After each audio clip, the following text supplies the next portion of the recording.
sahabat Kasis, Kampus Eksis Stikes Yayasan Rumah Sakit Dr. Sutomo. Selamat datang di podcast kita. Perkenalkan, nama saya Anif Prastiorini. Saya salah satu dosen di Stikes Yayasan Rumah Sakit Dr. Sutomo. Pada kesempatan kali ini podcast kita itu kedatangan salah satu bapak yang kita tuakan di Stikes Yayasan Rumah Sakit Dr. Sutomo. Pengalaman beliau tidak bisa diragukan lagi. Kita berdiri di sini, duduk di sini, semua kru yang ada di sini berkat beliau. Kita sambut bersama. Sekarang ini di podcast kita kedatangan Bapak Dr. Slamet Riyadi Yuwono, Dr. DTMH Mars. Betul begitu, Bapak? Kurang lebih begitu. Kurang lebih begitu ya. Panjang. Alhamdulillah saya hafal, tidak lupa. Bapak, bagaimana kabarnya hari ini, Bapak? Alhamdulillah. Assalamualaikum sahabat Kasis. Terima kasih undangannya. Terima kasih Bapak atas kedatangannya di podcast kita. Okay. Podcast yang kita canangkan dalam rangka Oktober Produktif. Jadi Stikes Yayasan Rumah Sakit Dr. Sutomo saat ini itu sekarang ini memiliki podcast yang kurang lebih sebagai wadah bagi kami untuk memberikan informasi kepada sahabat Kasis dimanapun berada. Luar biasa. Luar biasa. Terima kasih Bapak supportnya. Baik. Dari pengalamannya Bapak selama menjadi, ini saya membaca profilnya Bapak ini panjang ternyata. Pengalamannya Bapak itu pernah menjadi kepala puskesmas juga. Betul. Pernah menjadi direktur rumah sakit juga. Betul. Pernah terlibat di dalam kantor wilayah kesehatan. Iya. Pernah menjadi dirjen di Kemenkes. Betul.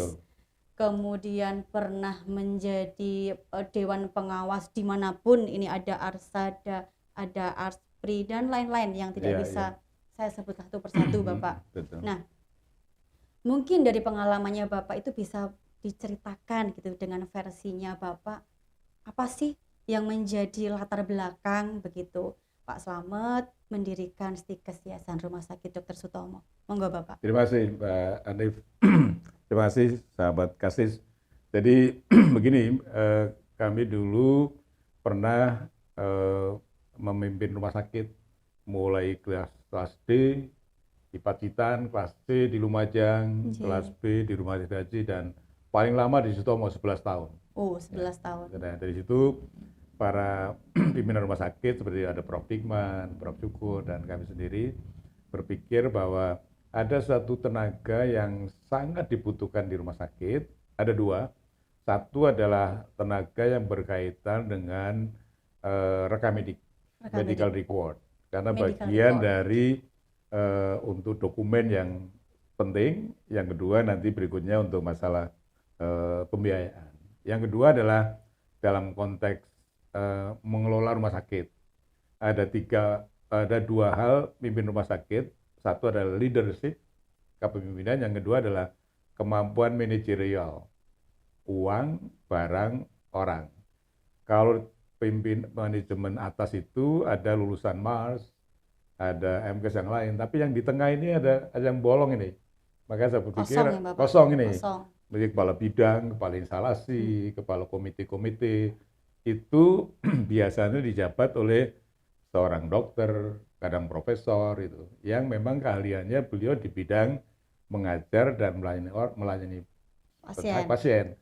Tapi how manage uang barang orang, ini terjadi kosongan. Makanya, kalau gitu kita perlu dirikan deh, sehingga kita ajukan pada Dikbud, alhamdulillah disetujui, dan ini adalah Stikes pertama di Indonesia yang mendirikan program studi administrasi sakit. Satu lagi yang mulai sebelumnya tahun 2003 adalah untuk perekam medik yang dulu namanya Apikes. Dan ternyata ramalan kita, saya bukan dukun ya, tapi ramalannya benar. Kali ini justru tenaga itulah yang diperlukan. Ada Permenkes 24 tahun 22 yang harus rumah sakit melakukan electronic medical record. Lalu ada digitalisasi, sehingga lulusan ini sangat penting. Yang kedua adalah untuk di Undang-Undang 1723 disebutkan tenaga rumah sakit. Saya kira itu. Terima kasih Bapak. Berarti ada satu hal kebutuhan yang ada di lapangan, begitu ya Bapak? Kebutuhan yang ada di lapangan bahwa sejak dahulu kala memang rekam medis itu sangat dibutuhkan, begitu. Tetapi dengan perkembangan waktu ada yang namanya electronic medical record. Betul. Berarti perekam medis juga masih ibaratnya sustain untuk saat ini, masih dibutuhkan gitu. Ya. Meskipun semua beralih dari manual ke elektronik, tetapi dari sisi keberadaan profesi ini tidak bisa tergantikan. Betul. Begitu ya Bapak? Betul. Ya. Artinya juga dari sisi organisasi, Stikes juga berusaha untuk menjawab dari peraturan tersebut. Ya. Dan untuk administrasi rumah sakit salah satu, bahkan salah dua ya Bapak yang dibutuhkan adalah leadership. Salah dua nilai 8 dong. Salah dua, oh gitu ya Bapak. Salah satunya harus memiliki kemampuan leadership. Betul. Itu yang diharapkan seorang Bapak Slamet gitu, yang memiliki pengalaman di segala level vaskes, mulai dari puskesmas, rumah sakit, bahkan sampai dirjen, bahwa kebutuhan kemampuan terkait dengan leadership sangat dibutuhkan. Kemudian dari sisi manajerial, itu yang sahabat Kasis perlu untuk cermati, dan mungkin anak-anak saya yang melihat mahasiswa bahwa kemampuan leadership, kemampuan terkait dengan manajerial harus selalu dipupuk. Betul. Gitu. Itu. Karena saya yakin Pak Slamet pun juga sebagai seorang leader itu perlu untuk latihan. Betul. Tidak bisa sekali waktu dan tidak bisa dipelajari dalam satu background pendidikan saja. Tetapi perlu untuk dilatih. Sangat betul. Terima kasih Bapak. Ini sharing kita terkait dengan bagaimana sih sejarahnya dulu kita mendirikan Stikes Yayasan Rumah Sakit Dr. Sutomo. Kemudian yang kedua nih Bapak, ada salah satu moto yang sekarang ini dipegang oleh saya yakin semua ilmu begitu. Ada revolusi industri 4.0, kemudian ada society 5.0. Artinya meskipun internalisasi dari semacam teknologi informasi digembar-gemborkan, tetapi jangan sampai menghilangkan budaya Indonesia. Jangan sampai kita terlepas dari sisi komunitas, tidak boleh terlalu individualistis. Itu saya yakin yang diharapkan dari revolusi industri 4.0 ataupun society 5.0. Nah, ini Bapak terkait dengan hal tersebut begitu nggih. Bagaimana sih kita sebagai perguruan tinggi, apalagi kita swasta, untuk mendirikan lembaga pendidikan ini agar tetap sustain, kemudian mungkin yang baru berdiri karena sebagai informasi ya sahabat Kasis, contohnya aja rekam medis sekarang sangat pesat perkembangannya, begitu nggak Bapak? Kemudian ini yang prodi baru aja yang seperti S1 Administrasi Rumah Sakit, tahun 2023 ini ada 83 perguruan tinggi yang menyelenggarakan prodi S1 Administrasi Rumah Sakit. Nah, dari sisi itu Bapak mungkin bisa ada semacam strategi begitu, nggih? Bagaimana kita sebagai perguruan tinggi untuk menjawab revolusi industri 4.0 dan society 5.0. Baik. Jadi sekali lagi perguruan tinggi atau mungkin institusi pendidikan itu didirikan itu harus untuk menjawab tuntutan keperluan dari pemerintah untuk ngurusi masyarakat. Betul. Salah satunya adalah orang yang memerlukan pelayanan kesehatan di rumah sakit. Di dalamnya ada beberapa tenaga, antara lain yang kita pilih adalah untuk masalah medical record. Maka kita dirikan untuk D3 medical record. Berikutnya adalah untuk manajemen tadi, maka dirikan S1 administrasi sakit. Jadi kita dirikan tidak sekedar latah ikut memiliki, tapi betul-betul untuk menjawab keperluan masyarakat. Di sisi lain, ada sebagian masyarakat tertentu untuk sekolah yang memerlukan biaya tinggi juga, mungkin kesulitan. Sehingga inilah barangkali kita akan membantu masyarakat menengah bawah barangkali yang ingin mencari ilmu dan mencari pekerjaan menggunakan ini di sekolah ini. Nah, untuk itu tidak lepas dari basic keilmuannya. Itu seorang profesi itu harus cirinya adalah mempunyai body of knowledge-nya, ada keilmuannya. Lalu ada otonomi di bidang keilmuannya, ada etikanya. Kemudian ditunjang dengan tools teknologi yang harus mengikuti perkembangan zaman. Itulah nanti ada 4.0 dan 5.0 tadi. Sehingga model-model manual, model-model pemikiran yang lama barangkali bisa, tapi tidak bisa mengikuti perkembangan yang sekarang update tadi. Maka itu harus diikuti. Tapi ruhnya tetap keindonesiaannya harus ada. Ilmu sebetulnya di dunia sama, tapi ketika kita dapat ilmu harus diimplementasikan, dijustifikasi dengan kebutuhan dan culture masyarakat setempat. Disesuaikan. Disesuaikan. Bagi saya tidak ada masyarakat yang sulit atau mudah. Contohnya, untuk kalau di daerah Sumatera susah, bukan. Sepanjang kita bisa beradaptasi sesuai dengan bahasa mereka, culture mereka, dimanapun kita bisa. Nah, murid-murid kita harus bisa begitu. Saya kira itu, sehingga nanti barangkali yang tantangan kita, Mbak Hanif, adalah bagaimana lulusan kita, baik D3 Rekamedik, S1 Administrasi dan sebagainya, dimanapun berada harus bisa menyesuaikan.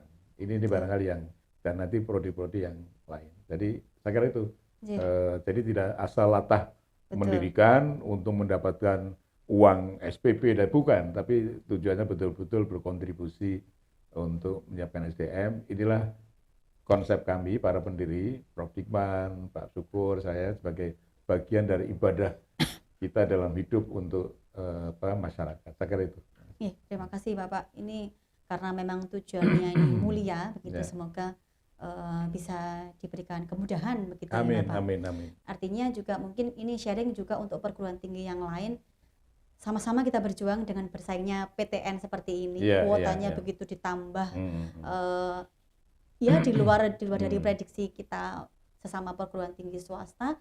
Artinya strategi yang bisa saya simpulkan nih Bapak dari yang tadi Bapak sampaikan, yang pertama ini sahabat kasih tadi, saran dari Bapak bagaimana sih strategi untuk perguruan tinggi tetap sustain, atau mungkin yang baru-baru ini baru muncul, yang pertama adalah sisi fleksibilitas karena peraturan terus berkembang.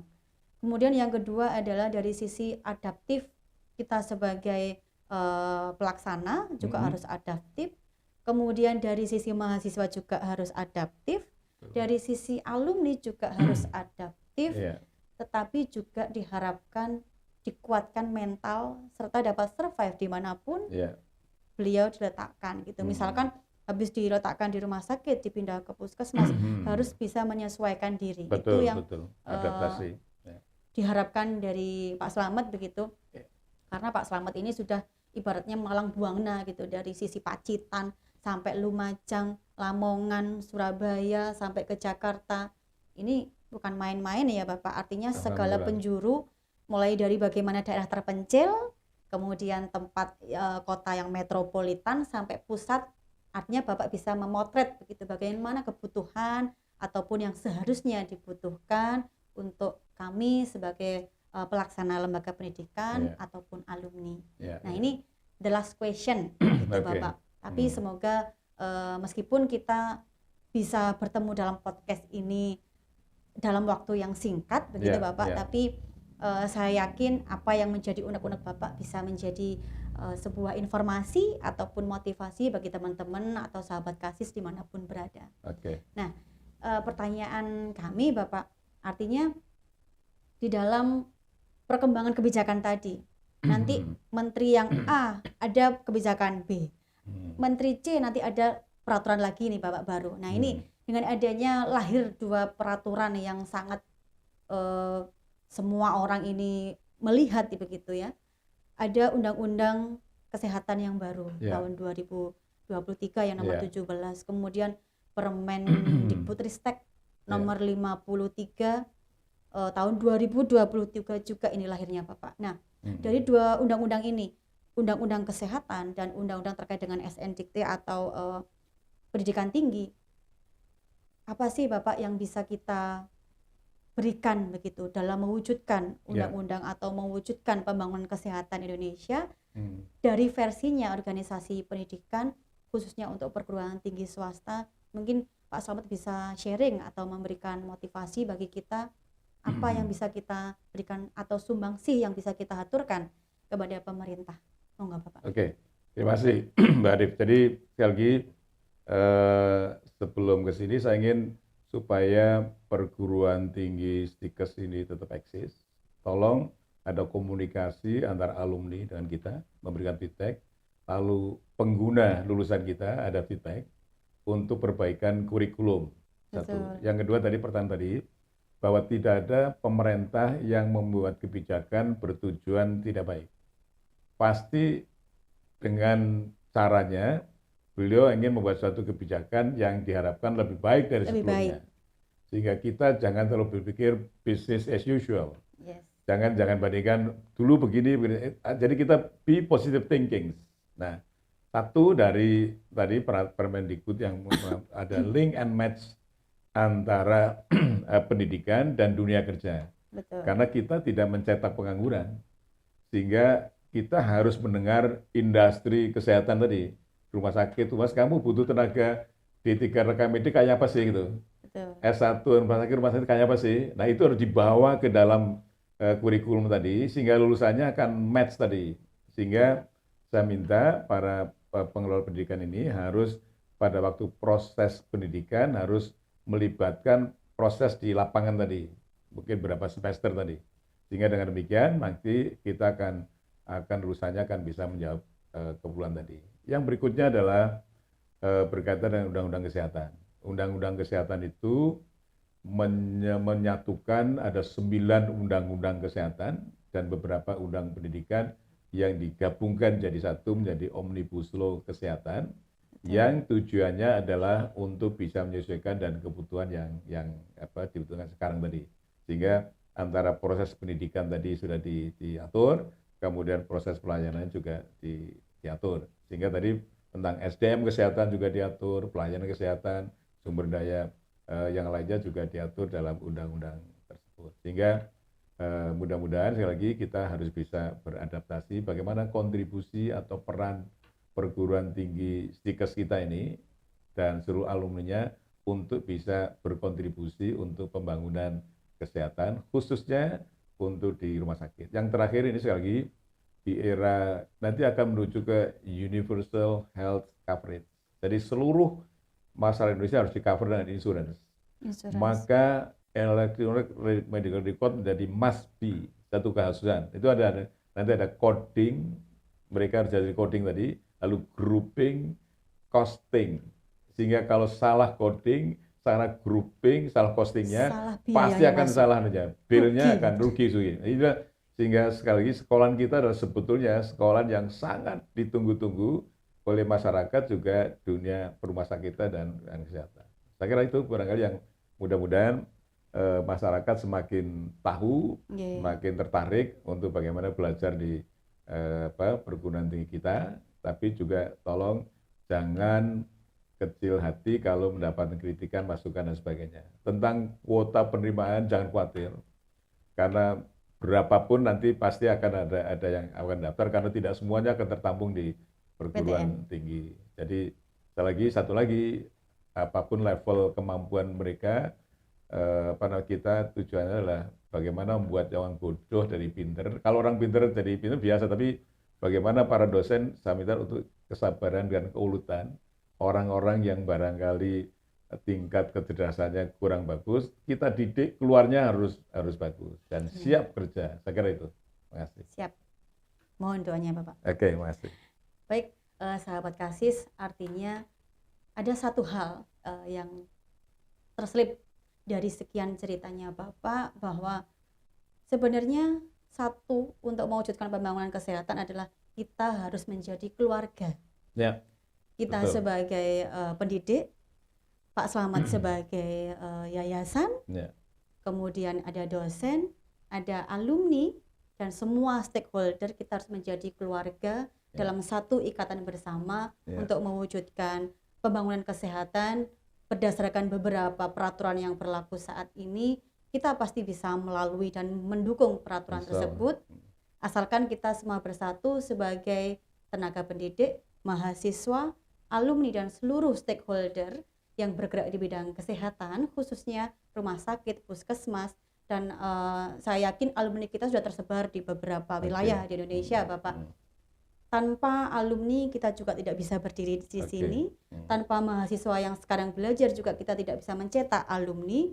Artinya alumni yang sudah lahir meskipun dulu Apikes ataupun alumni yang lahir versinya Stikes, semoga tetap bersama untuk mendukung Indonesia maju, pembangunan kesehatan yang berkualitas.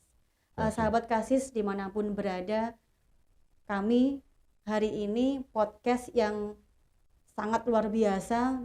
Pak Slamet bisa datang ke sini, ini waktunya beliau ini rigid sekali nih.